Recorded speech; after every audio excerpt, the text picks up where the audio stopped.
All right, let's just say that tomorrow morning you decide to go to National Gun Store and purchase a firearm. I want you to imagine walking into that store. You see countless guns of all sizes, models, brands. You pick one you like and you hand your ID to the clerk so he can run a background check. After all, the federal government requires all licensed sellers to conduct the National Instant Criminal Background Check System by the FBI. After just a few minutes, you're approved. Phew, the FBI knows you're not dangerous. But what if you were? Would you pass? If background checks are conducted in all licensed sales, then why does the FBI report that 300,000 convicted felons and domestic abusers obtained guns legally just last year?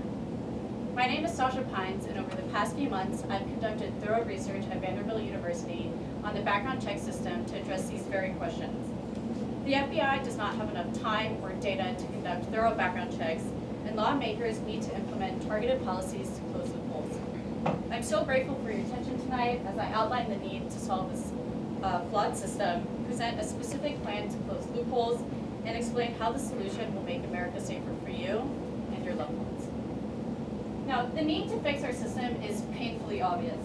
The cursory nature of our background check system enables easy access to guns and therefore widespread gun ownership in America. The UN Office on Drugs and Crimes found that while Americans make up only 4% of the world's population, we own 42% of the privately held firearms in the world. The reason for concern is that there's a strong correlation between gun ownership and gun violence. Research conducted by the American Journal of Medicine found that the American gun-related murder rate in 2010 was 25 times higher than any other high-income nation. There are two specific flaws in our background check system that contribute to this concerning statistic. The first is that our database is not comprehensive. USA Today found that 28 states literally prevent the FBI from knowing who is mentally ill in their region.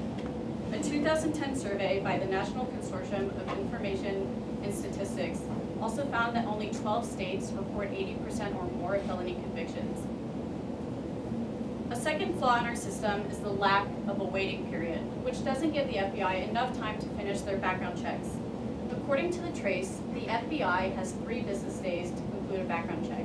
If it can't be done on time, then a buyer is able to purchase a gun in one of America's scariest loopholes: default proceeds sales. Unfortunately, Think Progress News found that the FBI failed to meet this quick deadline in 3% of cases. This has serious consequences for domestic abused women. The Government Accountability Office found that from 2006 to 2015, 7,000 domestic abusers obtained guns legally. And these were documented known domestic abusers. The presence of a gun in a domestic violence situation increases the chance that a woman will be murdered by 500%, according to Everytown for Gun Safety. The cursory nature of our system costs lives, mothers, children, and even students just like us. Let's fix that. The solution I propose is to implement 2 laws proven effective in California, since California seems to be a popular topic. The first is the inclusion of state databases in all background checks, and the second is implementation of a 10-day waiting period.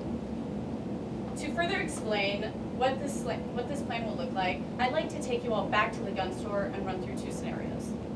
So in the first scenario, let's just say you go to the gun store, but this time you go with the person sitting next to you. You know that your neighbor spent time in a mental asylum last year, yet he or she passes a background check. The Wall Street Journal reports that states are not required to submit mental health records to the FBI, so the FBI just had no idea about your neighbor's history. What if instead of your neighbor, it was actually Virginia Tech senior Swang Hee Cho? CNN reports that the state of Virginia actually reported his status as mentally ill, yet he passed not 1, but 2 FBI background checks that enabled him to purchase weapons used to kill 32 people on his campus. By including state databases in all background checks, the FBI can prevent a similar tragedy from happening right here at Vanderbilt. All right, let's go back to the gun store for scenario 2. This time you actually don't immediately pass the background check, which happens in about 10% of cases. So you wait 3 business days, but you still don't hear back from the FBI. What happens next? Well, you can just waltz right back into the gun store and purchase a gun in a default proceeds sale.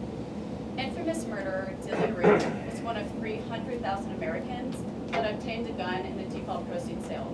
Despite having an arrest record for narcotics, Think Progress News reports that after waiting 3 days, Dylan went back to the gun store, legally purchased a weapon that he then used to kill 9 people in an African Methodist church.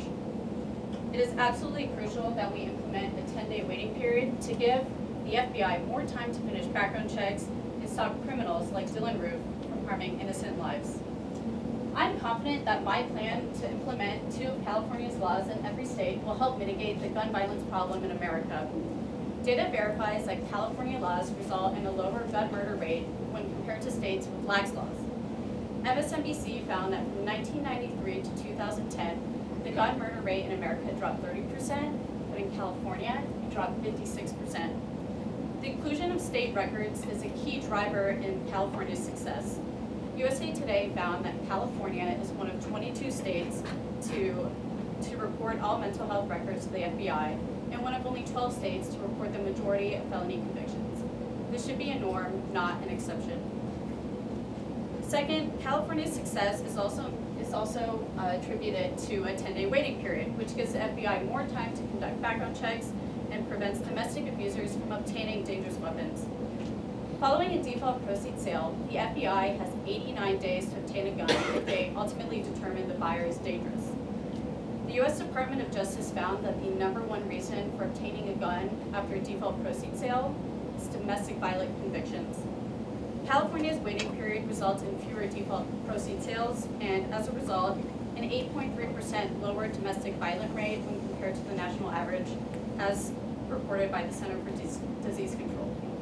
Proof of California's effectiveness is further evident when comparing the state of California with the waiting period versus our home state of Tennessee, which doesn't have a waiting period of any kind. The Violence Policy Center ranks states based on the prevalence of females murdered by domestic violence from 2014 data. On this list, California was the 6th lowest, whereas Tennessee was the 6th highest. If implemented, we can help protect women and children and also prevent other criminals like Roof from harming innocent Americans.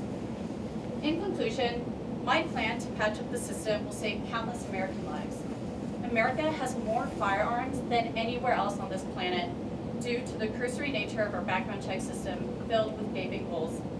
My plan is to implement 2 laws proven effective in California, the inclusion of state databases, and the implementation of a 10-day waiting period.